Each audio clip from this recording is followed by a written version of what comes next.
And everyone convinced they can play a champion because they see someone just so casually dominate on stage with it. Very rarely actually the case. Fans for now, nothing too crazy. Poppy, Renekton, Jax. A lot of top lane focus, which does make a decent amount of sense. You heard again on the desk, discrepancy between the top laners, Kiaya and Robo. Robo had a surprisingly good series. Not a guy that I look at on this team outside of obviously the overwhelming positive fan sentiment in his favor. When you look at the carries of this team, it's much more about route, but maybe he can look to replicate some of his more impressive performances. Yeah, I think Robo has some of that burger flip energy that you can sometimes see out of Adam as well. You know, the top laners who sometimes just go absolutely off and carry a game by themselves. Sometimes they let it get a little away from them. And I think the Renekton ban is interesting coming out of Kiaya because I think it's kind of saying, I think I have a deeper champion pool. I think Renekton's very, very powerful in the current meta. I know some people are not thrilled when they see it because there's just that lingering crocodile hatred for some reason. I personally think he's a very, very strong pick. But this time around, Xayah. Yeah, Xayah, unsurprising.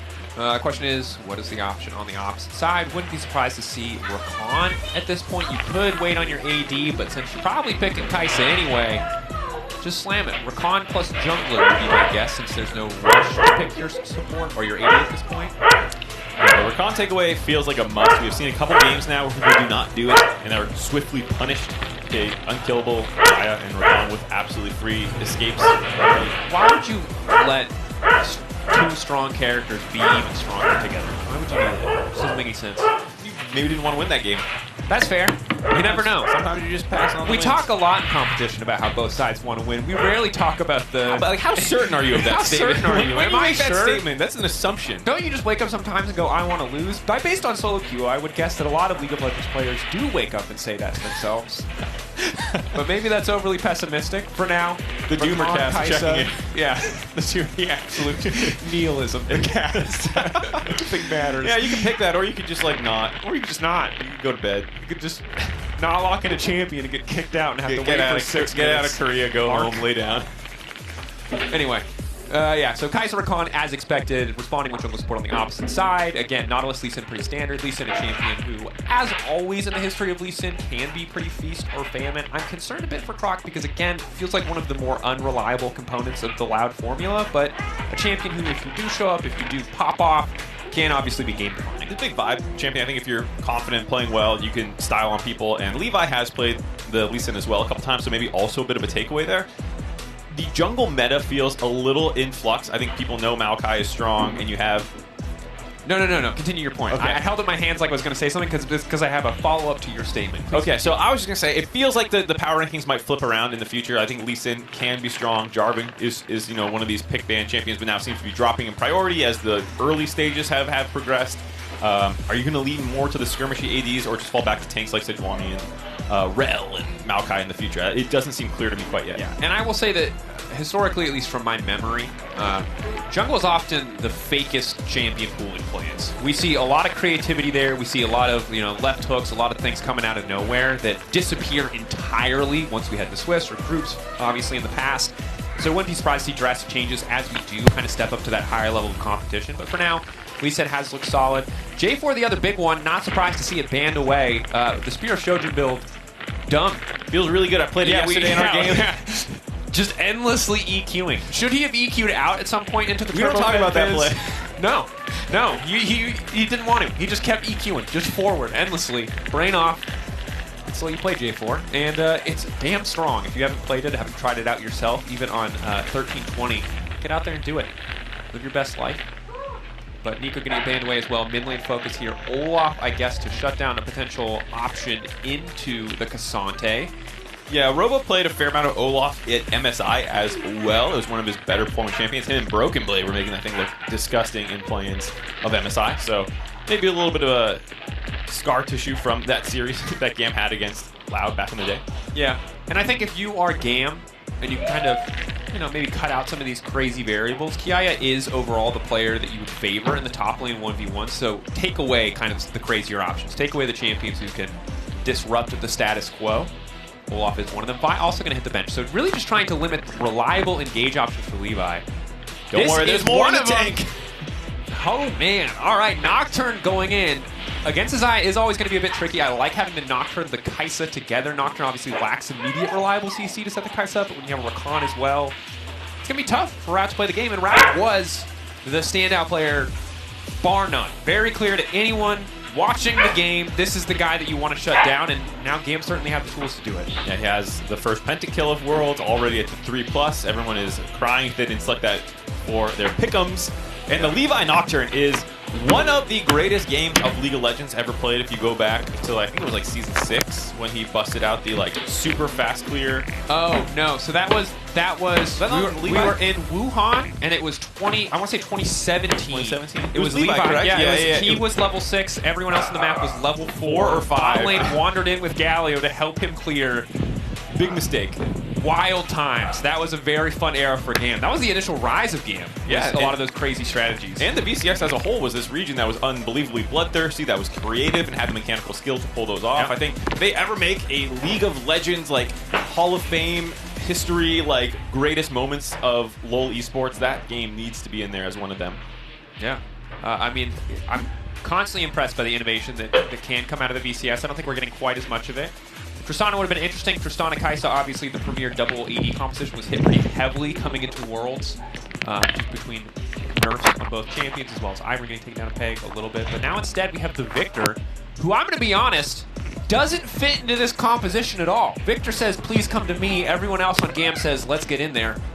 So a bit awkward and Loud. I think a much more stable, much more balanced composition in terms of what they want to be doing. It might be the first Victor of Worlds as well, if I'm not mistaken. I missed one, but I think this is the first time we've seen him locked in. And he is a little bit lower down the priority list of control mages that most people see. Orianna taken off the table, but most people would assume you go Azir next. Sure. You can play Azir into R, maybe Victor, slightly better individual matchup, but like you said, the mid to late game team fighting for the Victor is going to consist of press R and put it on the target that we're trying to kill and hope it goes forward enough, because you do not have the easiest tools to follow up on Nocturne, Cassante, Rakan, Kai'Sa.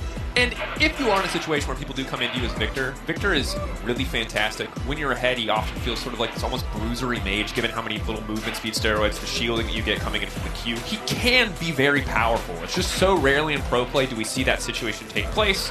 There are 3 melee champions on the enemy team. There is a world where the Victor can pop off, and we're just going to have to see what it does. In the meantime, on the opposite side, you've got great setup. It's not a Lizaya. You know what you're getting. It's Ahri in the mid game with Charms alongside a Lee Sin. Early to mid game is going to be explosive. Is it going to be enough, though? Because once this Nocturne gets online, it's something we're going to have to keep track of. Remember, this is do or die series.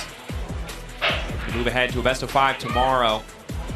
Does have the luxury of best of 3, can't afford to lose a game, but want to come out swinging.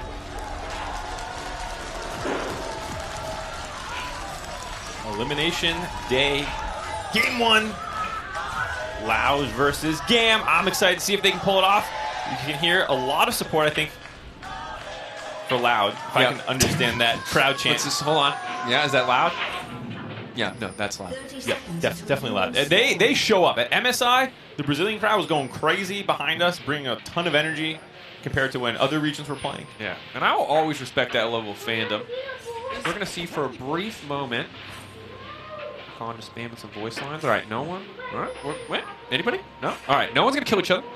And as a reminder, of course, if you want to earn exclusive Worlds 2023 like icons and emotes, you can log in and watch the games on lolesports.com. It's got some cool functionality, some stats on the side you can watch as well. So, cool platform. Get rewarded for watching on it. And now, as we look back in on the game, still no one has killed each other, which is a bit disappointing. Shocking. Cowardly gameplay. As a play-by-play, I look forward to one thing and one thing only, and it is teams fighting for very little reason. I also agree, so I do not need to comment on anything. I just leave you to go. I'll go take a lap around the building. You handle this never-ending team fight. Yeah. Instead, I guess we could talk about strategy. Champions. Scaling. Lane matchups.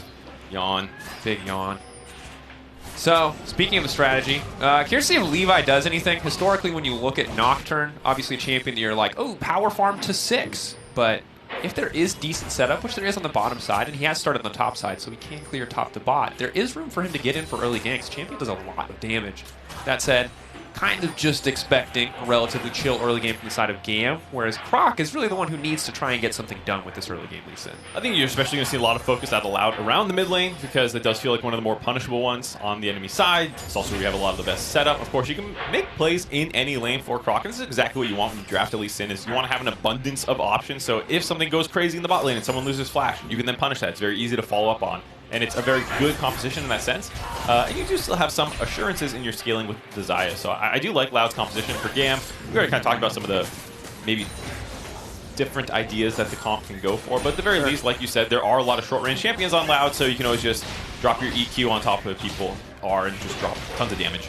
Yeah, absolutely. And I think as we get into the later game fights, I'm curious to see what Robo is going to be able to do against these champions, because again, against a lot of these melee champions, Aatrox' head, wreak havoc. It's a champion who I think is very strong. I expect to see more of. Worlds is a nice little invade here. Loud leveraging their early bot lane priority, power that Xayah wave clear. Come in and contest Levi on the objective. Lee Sin coming in as well. Spell shield already used. Nice sidestep comes in from Levi. Surely he's going to have to just flash out here. Taking his time on the one route. Is he just going to accept his fate? Rakan now coming in. Is he going to try to get out without flash? Now he's finally flashing to safety. The patience pays off. I think if he flashes over the wall, it's easy for Croc to flash follow and confirm the kill anyway. So very good patience coming in. Yeah, it would have been a big panic flash if you just go over the wall, like you said, easy to fall. So it takes a little bit of greedy time to kite back the other way. And he was able to do that without burning other stuns from his bot lane. I was worried that's going to be one of those spillover plays where you're like, save me! And everyone commits everything, saving Private Ryan, then suddenly Pallet's losing his flash and stuff like that. But they're able to get out. Sort of who saves the saver sort of situation. Pallet will back away. Goes down for route. Yes, as well. Ignite down. So they are giving up some of those summoners to move in and contest. It does still slow Levi's clear down, but because Lee Sin is in the area as well, ultimately not too bad for GAM. And I like the aggression out of Loud level 1 or level 3. Excuse me. This is exactly what we were hoping to see when we talk about some of the playmaking that they have. Burn flashes get in there. Levi has not been too slowed down with this clear. Did have to leave up that bot side of the jungle, but it was not actually stolen away, so he can eventually maybe get down there, pick those camps up, swing to the top side for now. And of course, you do want to hold down a Nocturne if possible. Yeah. And I think the other big thing, anytime you have these level 6 champions with globals or semi-globals, one of the big things that casters, you'll hear casters talk about, or teams talk about, is the importance of those first couple ults. It's the same story with Twisted Fate. It was the same story with Pantheon, although less so last time we saw him in the meta. But those first ults are really impactful because the cooldown is so damn long. If you don't get something out of it, this ult that you worked to for so much of the early game, amounting to nothing, just makes the champion feel completely worthless. So again, tracking the Nocturne, tracking that level 6, but Loud, get late prio again, this time, knowing that they are safe to do so, walk in, they take the camp away. So now, Nocturne, a camp behind with no new camp to be replaced. We'll have to invade if he wants to get some of that back. The positive side of this for GAM is that Kiaya has known where Croc is this entire time and seems to have been able to use that to get a lane advantage. Trading his health for routes, overall could be positive, but again, there's just not much of an angle here to get anything done on the bottom side as of yet. Nope, just trying to punish Slater over and over. That was one of the big areas that Loud got some advantages in their first matchup. Punishing Slater, who had a very off series, hopefully going to have a better one this time around, because people might not remember from day one, GAM got a Baron, GAM should have won that game, and then they got really greedy with it, pushing in on the bot side of the map where it got turned around. So hopefully they have learned their lesson and will come with a little bit more reserve play if they do get big advantages. Yeah, and I will say for the VCS as a whole, it was a wild playoff run. I think Goldberg has already mentioned Team Secret, but there were so many games in their playoffs that were decided by big Baron flips, ultimately. And that's something that's going to count against them, is now Robo forced to flash out to safety. Excellent play from Kiaya thus far. Howdy. Trying to get out, trying to sidestep, but they're just taking their time, wait for the charm. Easiest first blood setup ever. Victor just accepting, getting walked down slowly but surely. Yeah, Tino's just dashing at his face, forcing him to make a play, and eventually the flash comes out trying to predict the charm that Tino's never threw until it was too late, and using that mobility to hop on top of him. The wave was not in a good spot. The fact that you could dash 3 times and still not be under the enemy turret means that Gaddy might have been a little too far pushed forward. Yeah. And that's frustrating. Obviously, you just want to get as much of that early CS as possible, as well as, I mean, honestly, hopefully an assist or two, just to snowball, just to get those early Victor augments. So falling behind early, again, it's a control mage. You know it's fine. It's okay if it falls behind a little bit, but going to make it that much harder for GAM to really do anything meaningful in bigger fights, and certainly going to affect a potential 3v3 topside. Herald, 1 minute and 4 seconds, counting down until that will be up, and right now with the pressure that Loud have on the map, it should be easy pickings unless GAM want to try and force the 3v3.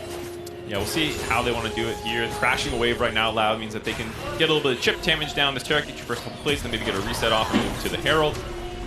See where they want to go around the map. I gotta say, Kiaya did get that flash on the top side, so it's not all true for GAM right now. They do have one part of the map that is at least winning. Around 15-ish CS it's been bouncing around for Kiaya. But now Croc wants to get involved with the pink ward that they drop down, so they know where Levi is and what he's doing exactly. Levi now sees the Lee Sin in his jungle.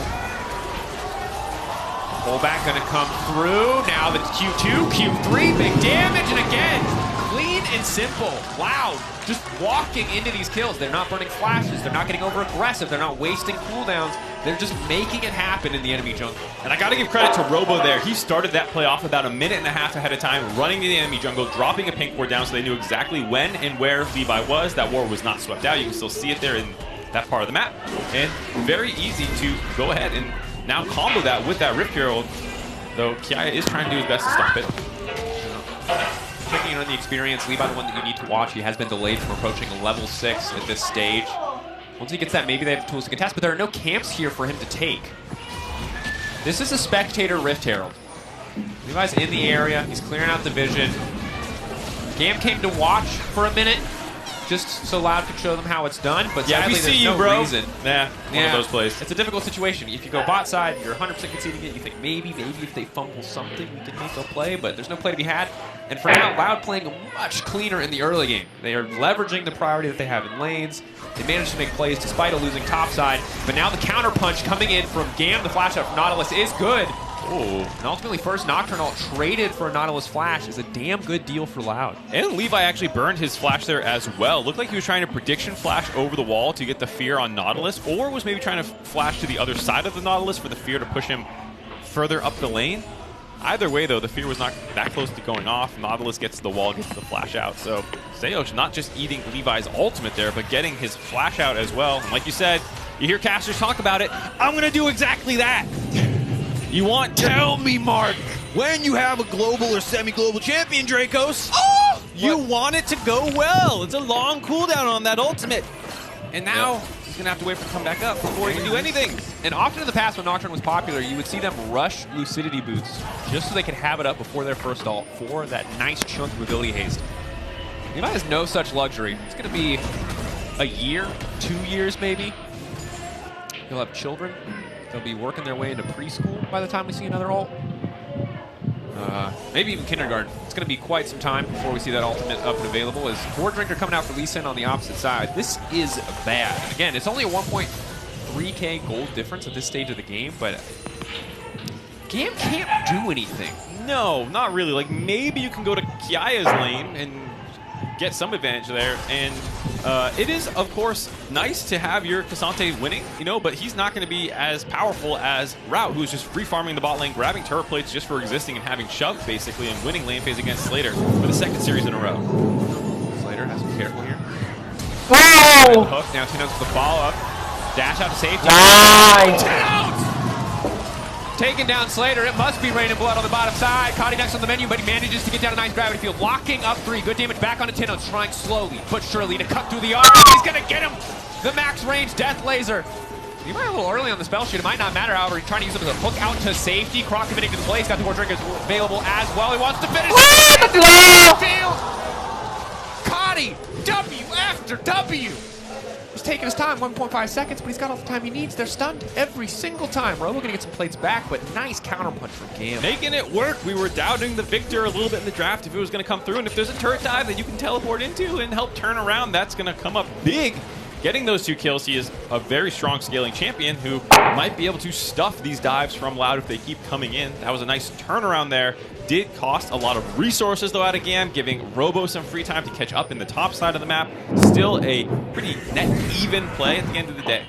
Yeah, but it's little moments like that we need to see more of, at least punishing some of the more aggressive play from Loud. Respect to Loud for trying to snowball their advantage, and clean play initially from Tinones, but GAM making sure to punish, making sure that it just doesn't get too out of control. If you do not get those counter kills there, I think the entire game just starts to fall apart. We're only 12 minutes in. Plates are still on the table, and I just feel like any mistakes you make as GAM are going to be incredibly costly. Yeah, I think one of the biggest things when looking at professional League of Legends is for the backbreaker play, the thing that fully breaks the game open, where you can no longer contest anything except for when people make a big mistake. It would be the Dame Aelin to Lororican backbreaker. Yeah, that was one of those real plays. Ones who get that reference. Yeah, you're a real one. That was one of those plays where if you don't get those cleanup kills and you just dive the bot lane, get a bunch of kills, and then break turret, bot lane completely open, suddenly GAM has no place to make the rest of the map. And the fact that the Victor does get 2 kills keeps them somewhat relevant in this game, though still on the back foot. Yeah, and I think it's going to be important to track to see how GAM set up, if they can set up around these objectives, because that's when Victor's going to feel powerful. If they're wandering into objectives late,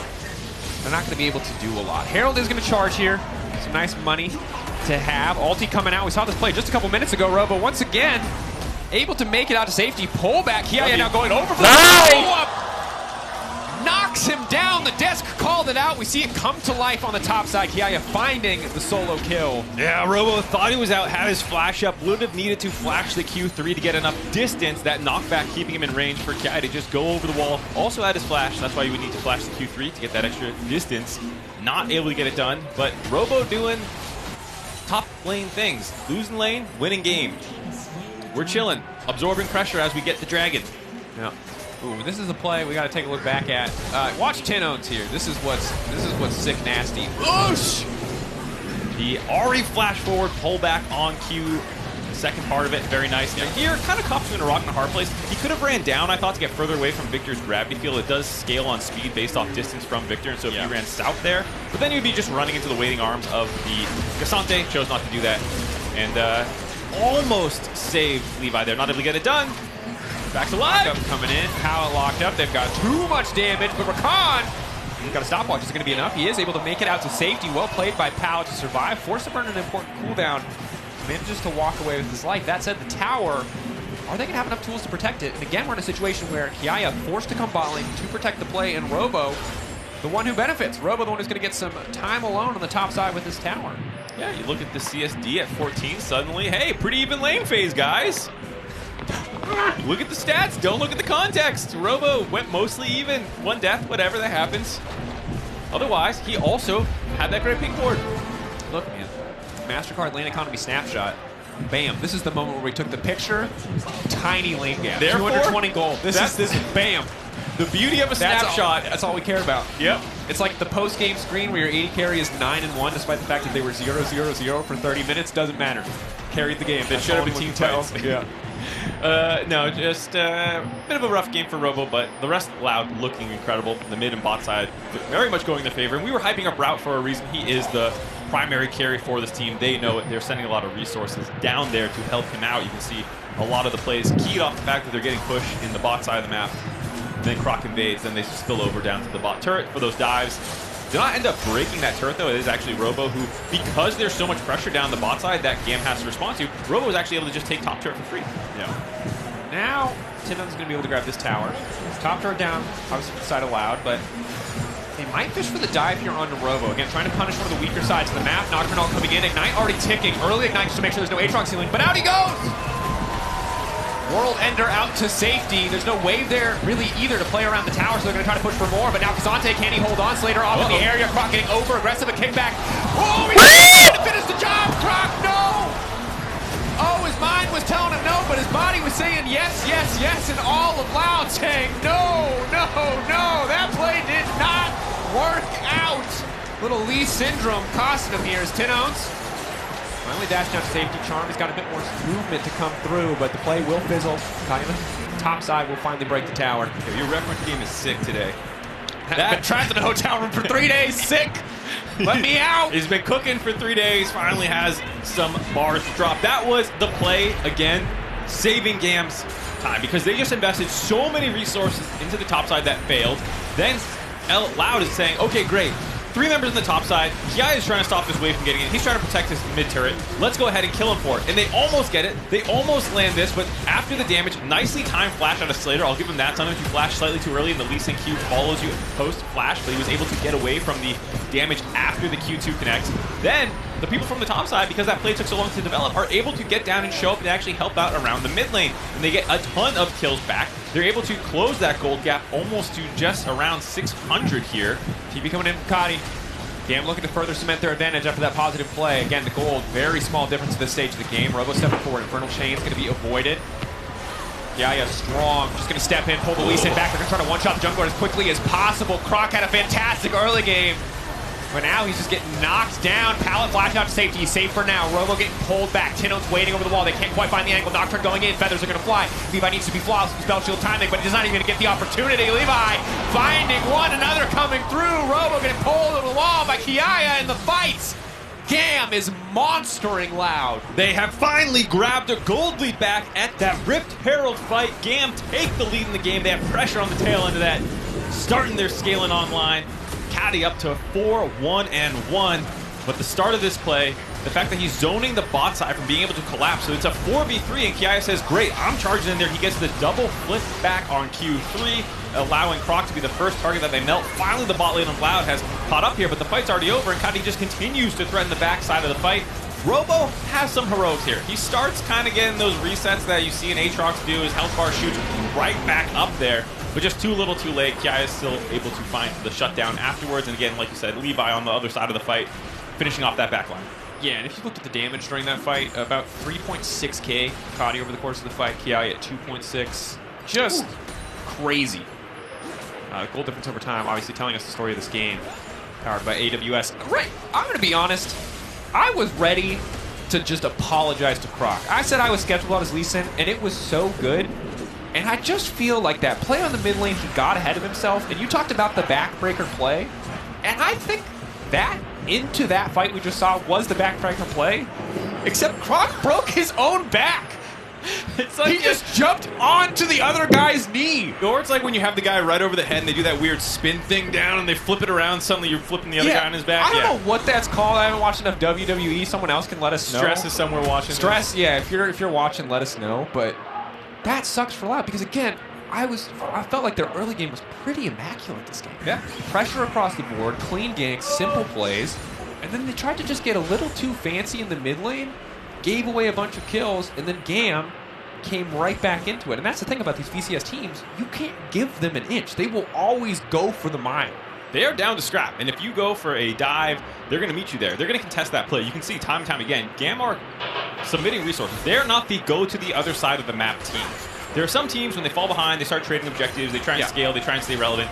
GAM, and generally speaking in the VCS, they are the scraps. They're ready to go, oh, you're going bot, we're going bot, we're going to cover that dive. And it puts a burden of mechanical execution on you to actually convert on those plays. And should you come up short, they will punish you. And that's how they got back in this game. They contested in the bot side, they kept it close.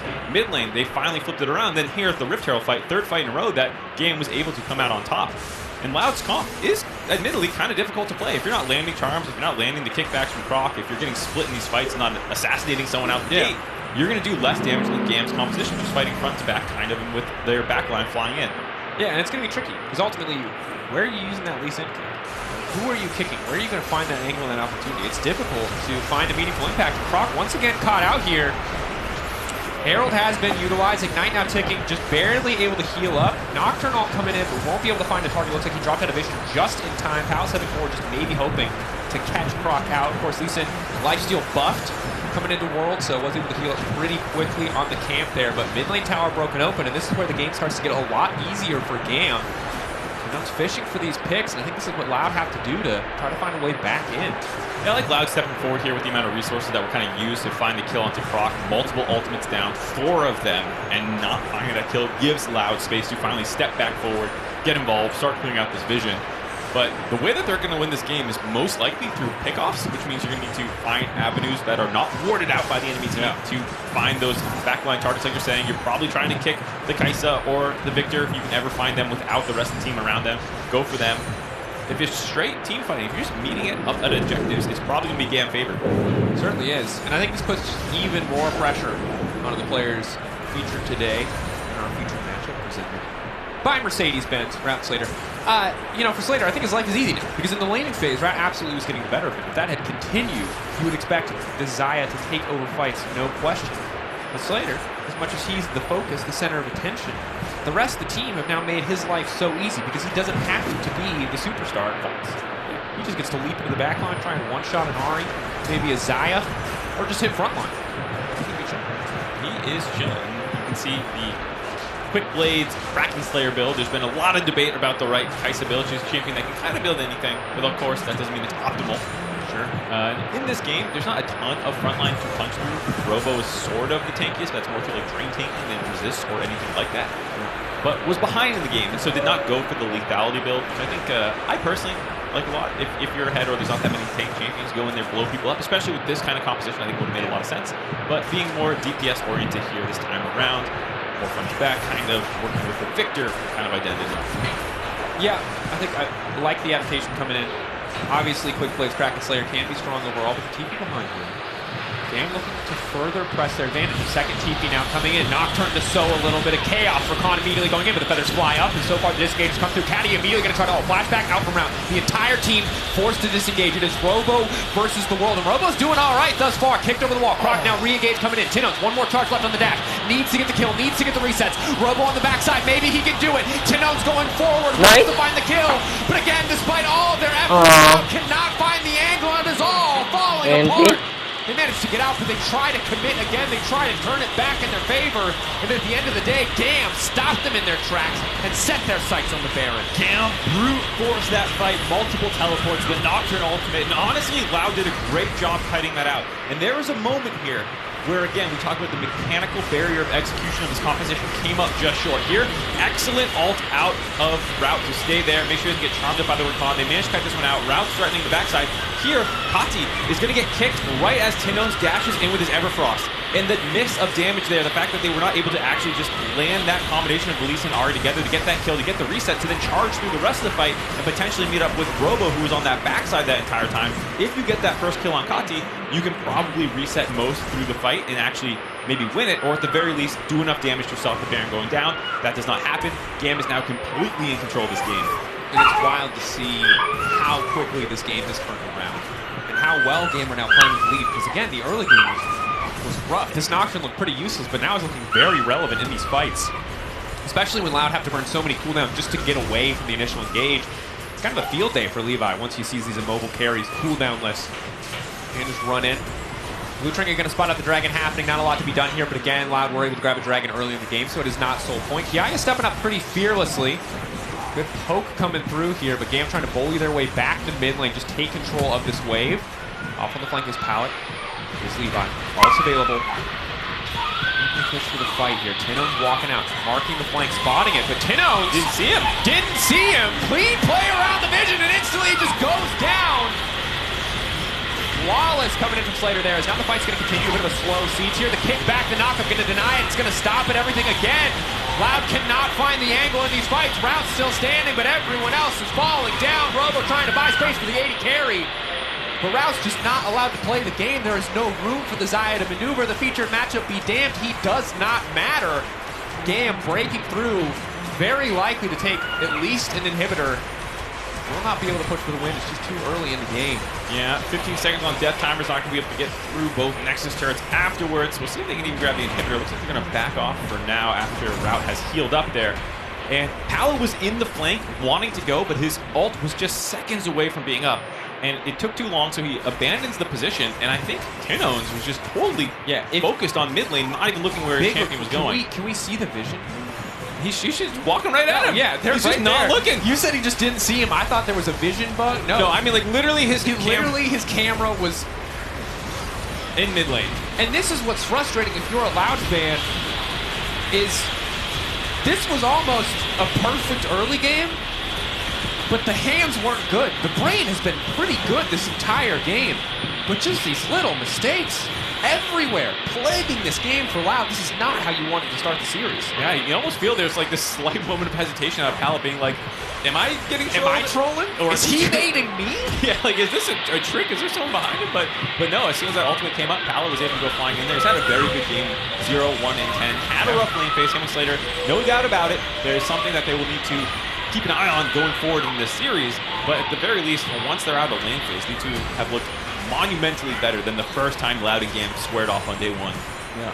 And right now, Short of GAM throwing, which reminder they did do the last time these two teams played. They threw a big goal lead. It's feeling like the GAM victory lap. Slow and steady, most certainly. Still need to play it well, but they have all the tools they need to end this game in their favor. Loud don't have the tools to turn it back in their favor unless GAM miss them. That's the painful thing about this is their tools were at the sharpest in the early game. They were doing it pretty well, and then a couple of just mechanical misplays over and over again leads to the point now where you're 7,000 gold down. They're starting to stack dragons on you. They got their first Baron, and now you're like, it's tough, man. Yeah. You're like, this is the finest Japanese steel blade. The greatest katana ever made. You're like, so I hit him with the side of it? And you're like, no! The blunt side. Bludgeoning damage. I just hit him right on the horizontal side where it's thickest. You're like, no, that is not how a sword you wield works. that weapon, sir. Please stop. Yeah. Take a look at itemization. I love the Anathema's chains. Yeah. I'm such a fan of this item. It's just so frustrating. And when you identify that Route is the only late game damage on the side of Loud, as well as their best player, get this thing that makes it really annoying should your fear go off. And I love... Also, double Abyssal, because your Victor is fed, is the greatest like high-five teamwork moment I've ever seen. Is it excessive? Arguably. I was going to say yes. Yes. Do you need two of the same aura for champions who don't really deal magic damage? No. Is that Victor going to burn through everyone on an enemy team despite building a kind of weird tanky hybrid build? Yeah. I feel like somehow people finally realized what Abyssal Mask did. It took so long. This item has been stupid for so... I just want to say, as a long-time Abyssal Mask enjoyer, it does not matter what I think. The fight now breaking out. Route just forced to retreat here. GAM bullying in, but again, Loud holding the line pretty well. Have enough major cooldowns been burned that they can re-engage? The answer is no, because they need Route's ulti to be safe in these exchanges. Yeah, lost the Ghost, lost the ultimate. They burned a number of cooldowns peeling back. It was nicely peeled, but you get nothing for it. The enemy team, without Baron, is still grouping up and taking turrets in front of your face by threatening these kinds of engages. Of course, they did burn their own ultimates. Pallet has to wait for his to come up and whatnot, but they're still buying space on the map. They're getting wards down. They're grabbing objectives. And now Baron spawning in 20 seconds. You can see them go for the reset a little slow, but they should be able to get back on the map in time. And in the meantime, Loud is having to chew through so much of this vision that was already placed down. Not even able to walk up confidently and clear mid out as Kiaya alone contesting this wave. So won't even have enough mid prio to come and contest that vision. This should cost Kiaya his life, but Loud just aren't confident enough to pull the trigger here. So Kiaya is winning the extended play. Robo now forced away. Pallet going over the wall, debating if they want to re-engage. Robo chunked out with no TP available. GAM's picked the litter, kind of. Take whatever objective they want for now. It will be the Infernal. It does mean conceding some of their Baron vision, but they seem unaffected or unfazed by that problem. Yeah, they have a lot of tools to get in quickly should the enemy team try to start that Baron in a trade situation. Obviously, Levi Nocta can fly across the map. Same thing for Slater on Kai'Sa, so you just have Pallet running, zoning a little bit there by himself. The enemy team, or the rest of the team, burns down the Baron, and then collapse if they need to. So nice little use of their potentially global abilities if they need to use them. Prague stepping up. There is some vision in the pit that is yet to be cleared by the side of GAM. Slater has cleanse. Kadi has his Anyas. It is very tough to start a fight and immediately win. You cannot just come up and sucker punch GAM. It's going to take some time. You're going to have to win the extended engage. And that's a situation where GAM are pretty heavily favored at this point, with this kind of lead. Pallet once again on flanking duty. Doing a good job trying to wheel his way through the vision of Loud. Getting a spot out in that pick point. He goes a little bit further forward.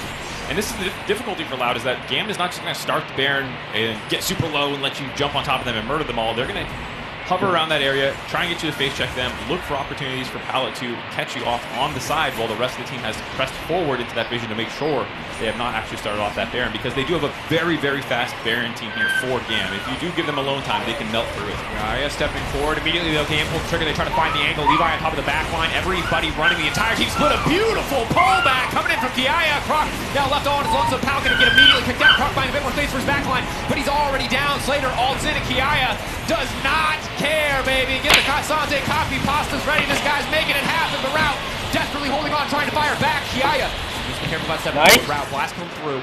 GAM still have priority access to the Baron. Ultimately, 3 taken down 4-1, heavily in favor of GAM. Will be their Baron. Nice play out of Cam there, and Kati continues to come up big. The Victor that we were doubting in the draft, showing that he knows exactly what he's doing, able to go 8-2-8 on this champion, blow people up. It was his damage that Robo was like, okay, I got my gourd drink, I'm ready to try to heal through this. Oh my god, my health bar. Started off by Levi, of course, going in there, kind of splitting the team up with the vision. A nice Q3 out of Kiaya, yet again flipping Robo back, and then annihilated. Kati and Slater comboing together there, and then it's just easy chase down for the rest of the team. Yeah. And Louder just spending this entire fight running. And Zaya runs pretty good. You see the feather setup here. You see the pullback. They are able to get one at least. Somebody's gonna. Slow GAM a little bit here, but GAM are so dominant now in these fights. Yeah, resetting on the map. Got all their items completed. Grab mid lane inhibitor, move up on these side lanes. Feels pretty cut and paste for the end of this game now, unless there's a massive stumble around Nexus turrets. Red Bull Baron power play coming through. Feels more like Red Bull 20 minutes power play. I don't know. Sorry. It's all right. We'll workshop it in the break. We'll come back. Everyone, forget you heard that. Forget you heard that. That's going to be a banger material. We'll figure it out. 45 minutes from now. Figure it out. All right. They cannot commit to the recon because they don't want to risk it, which is the perfect place to be as a support. Able to walk forward, eat a bunch of abilities, and they're afraid to jump on you. Robo was in the top side there as well, doing a bit of skill pushing, finish off his Scarix with that gold that he got. We'll see probably one more desperation play. More pullback. Sante again, unaffected by damage. Does get hit by the pullback. That's big. That could be a solid start to the fight. Again, burning through Kiaya, getting lower, lower. Massive shutdown for Loud. They need to pull the trigger. They have to fight. They're not going to get a better opportunity than this. But they can't afford to fumble. Nice cleanse coming through. Robo on the front line. Maybe this is their opportunity. The Victor damage is massive, though. Burning through the entire team. Levi finally going to re-engage. And Slater, it's his time to shine. His time to take over. A single pick, not enough. GAM now breaking their way into the base, bullying towards the Nexus. I don't know if they want to risk it here. Instead, happy to just have 2 inhibitors and walk away. For a moment there, it looked so good for Loud. They were melting through the front line of GAM, who were getting a little overzealous to pull back onto Kiaya, but they were not able to land damage onto the actual carries of the composition. And once they step too far forward, they pull them up. Starts out here, a nice chain landed by Robo. Not able to get out to the corner of the box, the furthest distance possible. That gets Kiaya back in there. They blow him up and they go, okay, this is the time. And this is absolutely the right play. There's not many times you're going to kill the Cassante for free and have a chase down sequence. But right here, I got to say, Seos misclicks onto Pallet instead of Slater. I'm pretty sure there he was trying to target the Kaisa, ends up dropping his ultimate onto Pallet, and that enables Slater to just charge forward totally unperturbed. And also, like you said, Kati was just dropping damage as Victor does when you're trying to chase forward. And again, in a world where Loud are able to snowball their lead, and you can just one-shot a Victor, and he's not going to do that much damage back to you, it's not a massive threat, but when you have to fight into the Victor, the game is so much harder. And in goes the Nocturne. Zaya already feared waiting on the wall. In goes Slater, just going to look to take him down. The shutdown coming in. The kick is too little. Too late lands. So the Slaughter are Loud as GAM tear their way through the team comp once again, making it look effortless. It's a triple. Probably could give him a penta, but they're not even worried about it. I set on the prize. I set on the win. They don't have a creep wave, but they have more than enough time to wait for it. I don't think they need it either. Kiaya should be tanking up with the rest of the team to just brute force this down. You saw the power of the Anathema's chain there, keeping Route locked up for almost like 3 seconds there. Didn't even get his ultimate off. Well played there. GAM taking the victory lap. Tino's out. Tino's Wow. down. GAM finding a win. Yep. Reduced tenacity. Infinite fear duration. Powerful turnaround after a lackluster early game from GAM. Once they got control, they never gave up. And this is not the same team we saw play against Loud earlier in the tournament. Looking revitalized. And this time when they found a lead, they did not hesitate to close it out cleanly. I think it's going to be a good series, though, because